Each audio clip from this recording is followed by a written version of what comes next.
Mrs May needs to put fairness before electoral politics and say quite clearly in the Tory party manifesto that pensioners cannot expect such a rosy future under the next Tory government.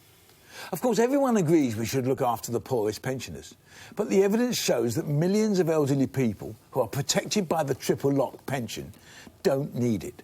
The people who do need more money in our society are the hard-pressed young families who, through their tax bills, are having to pay for these benefits for the elderly. The Tories are the only major party who haven't committed to keeping the triple lock. So now's their chance to face economic reality and accept that there are an awful lot of older people in our society who can live perfectly well without many of the benefits they are currently getting. The problem, of course, is that the elderly turn out en masse in elections, and scrapping the triple lock will not be a vote winner, but it will be the fair thing to do.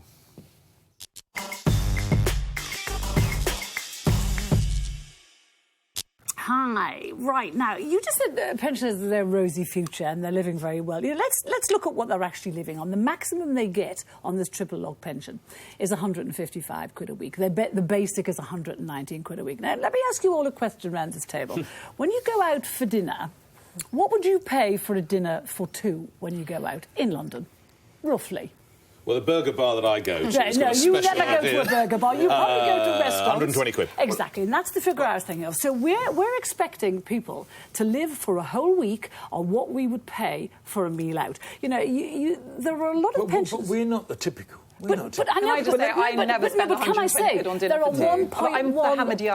1.1 million single pensioners. That's widows living alone. Oh, sure. And they live on nothing but what the state gives them. This is a pathetic amount of money, Greg, in this day and age. You know, just look at what they get a year. It's 8,000 a year on maximum, and it's 6,100 a year on the minimum. So how can anyone be expected to live? You make it sound like they're living this life of luxury. That's why I said at the beginning quite clearly. Well, let's understand what the triple lock is, and I'll read it out because we all saw what happens this week when you don't read something out. The triple lock guarantees that state pensions in the UK will increase by whichever is the highest, really. The rate of inflation, the increase in average earnings, or 2.5%. So those years where there was no inflation, which we've had, they were getting 2.5%. But they were starting from the low base. My argument, yes, and that low base has changed. My argument is not that your single pensioner who's got no other money shouldn't be helped. I think they probably should be helped more. My argument is there's an awful lot of people who aren't like that. And when all of us reach pensionable age, which I have, but when all of you reach pensionable age, you'll still be having your £120 dinner, won't you? No, probably not, actually, because I don't know as much as most of you around this table. But all I'm saying is the days of universal benefits, when everybody gets it, regardless of how much money they've got, how much they've earned, I think have to come to an end. Okay, so now you raise an interesting question. Actually, I've been slightly persuaded by Carol, because I think 155 quid a week is quite little. And actually, keeping the triple lock has cost the Exchequer £3 billion more than they thought since 2010. I think by 2014-15 it had cost 2.9 billion more.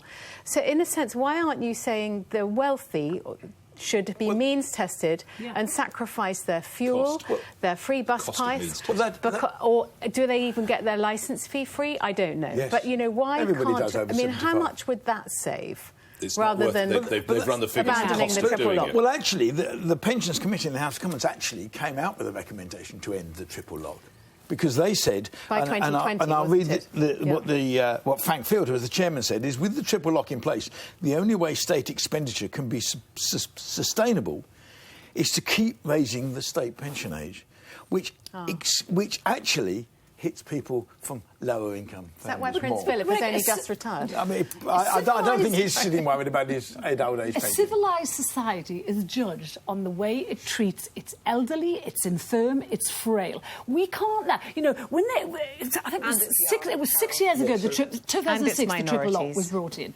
Before that, pensioners were living below the poverty line. All this did was bring them into line with everyone else. Some into line, and some didn't need it. And that's the argument I'm making. Not everybody needs it, and actually, increasingly, people don't need it. I mean, there's an interesting figure that says since the triple lock came in, the average house in this country has gone up in value by £60,000. since 2011. In London, maybe. So no. The average house has gone up by £60,000. Now, it will be more in London and less in other places, but it's gone up by £60,000.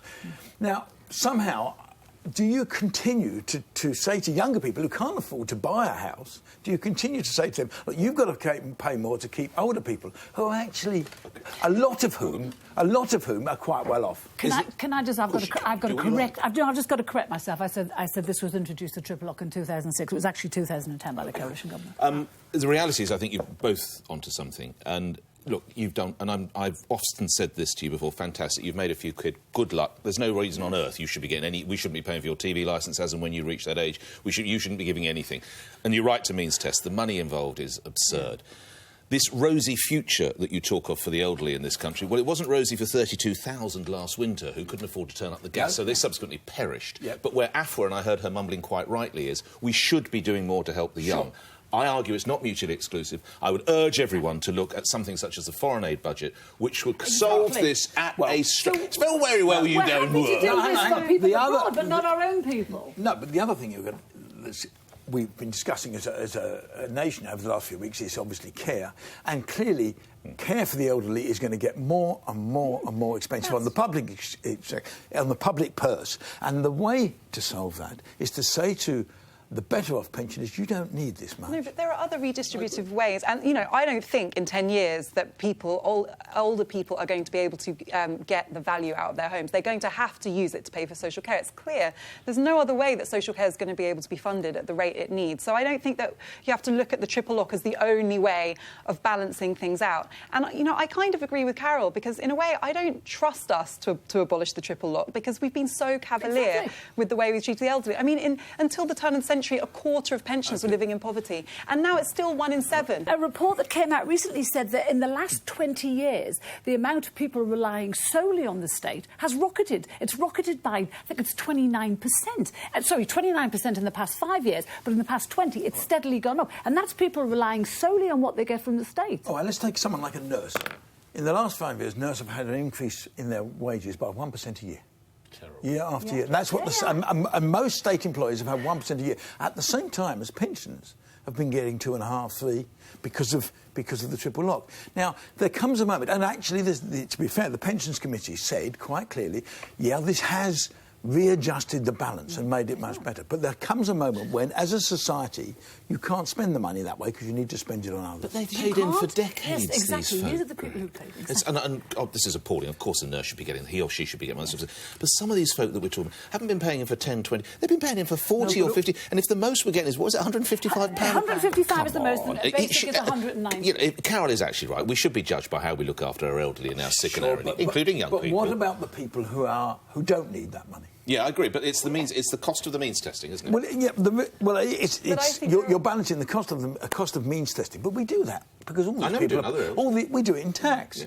All these people are doing tax. Why don't we just say, well, if you're on a higher rate of tax, we'll tax all that lot. Well, you can't get this. The other issue is the fact that wages have not been rising, and that has been affecting people across the board of all ages, you know. And I mean, it's interesting to hear you, Nick, kind of saying how outrageous it is that nurses have had only a 1% increase. No, that's what the Conservative government and austerity, and that's what's been completely missing. They would say they've poured in more money into the health service than any other government. So. I'm talking about what should be in the Tory manifesto. You've all heard what I would put into a manifesto. What would you put into a manifesto? It's what we've been talking about. I'd put in social care. I would make provision for social care to make it work, because thousands of elderly people are dying.